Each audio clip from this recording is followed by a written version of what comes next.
Alright, today I am going to show you how to make a blog for Neopets using a Neopets image. For those of you who have no idea which Neopet this is two Peophans, a white one and a brown one. So, here we go. The first thing you want to do is create a border. Go up to Select and click All. Then you'll notice now it has moving lines around the edges. Go back to Select and select Border. The most common type of border is 1 pixel. It seems to be the cleanest and simplest and the one that's most used. So it's the one that I'm going to use.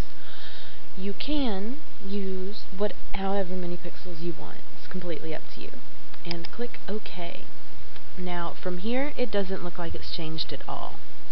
But when you zoom in and you scroll down, you can actually see there's 1 pixel all the way around that is selected. So,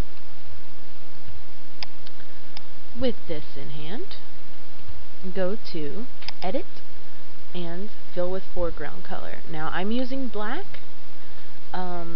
You can use whatever color you wish, and to change the color, go over here and click the black and change the color to whatever you want. So you now have a border. Now go to your layers dialog. If it's not up, go to Windows, Dockable Dialogs, and Layers. Go to your layers dialog, right click and click New Layer. Make sure transparency is clicked.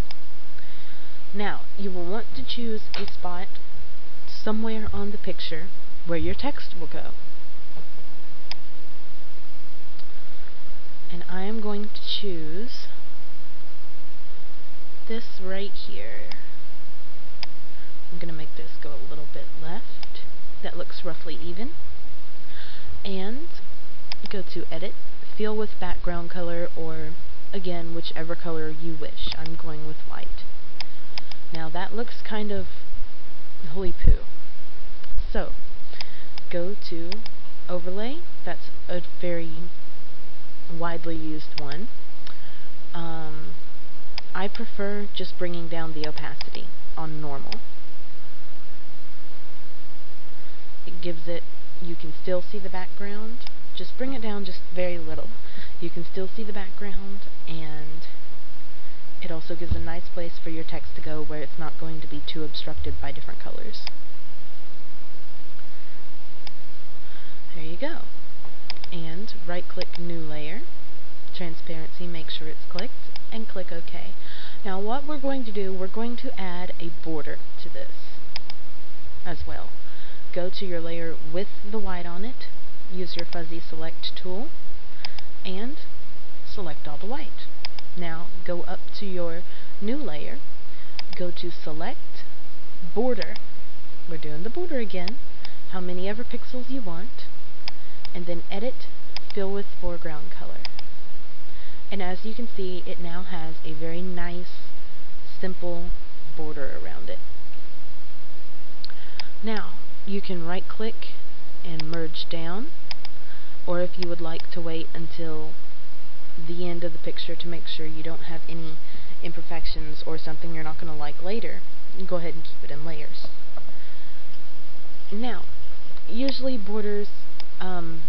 usually blogs will have something along the lines of welcome, or the name of the shop or gallery, or what have you. I am just going to go with welcome. You can choose any type of font you want. I personally would rather go with something readable, but at the same time artistic. And I am going for freehand, since I already know what one I'm using. I can just type it out and click it. And find a space where you want your welcome to go. Type in what you want it to say, and make it as big as you want. going to do this.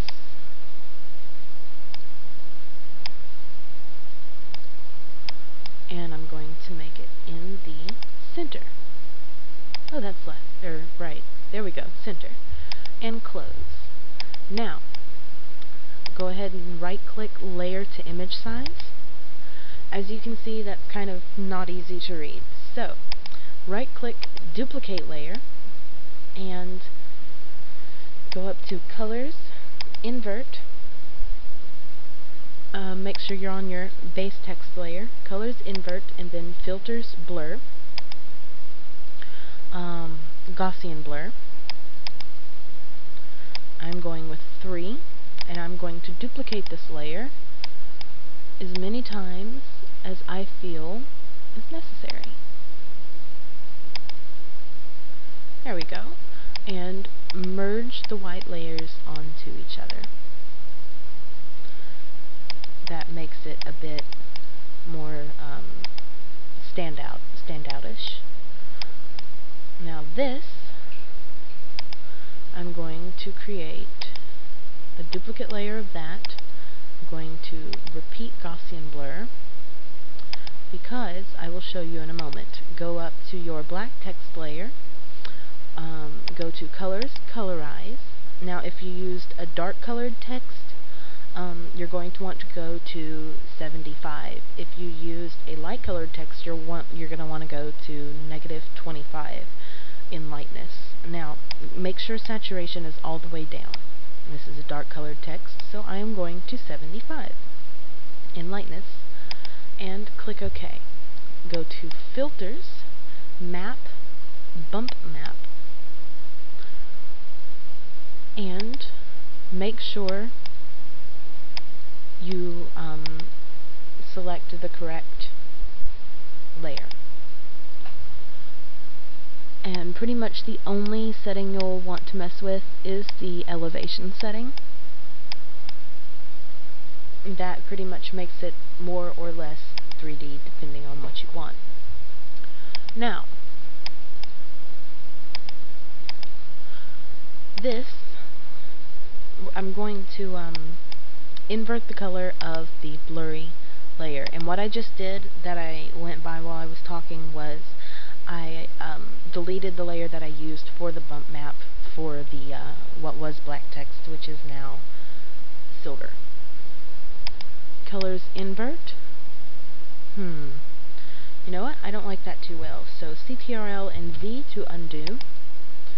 And instead, we're going to go up here, Colors, Invert. There you go.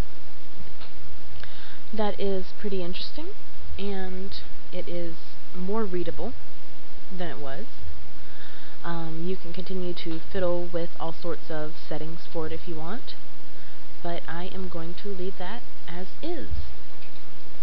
Remember to right-click and merge down your layers, and save it as whatever you like, a PNG, a JPG, it's all up to you.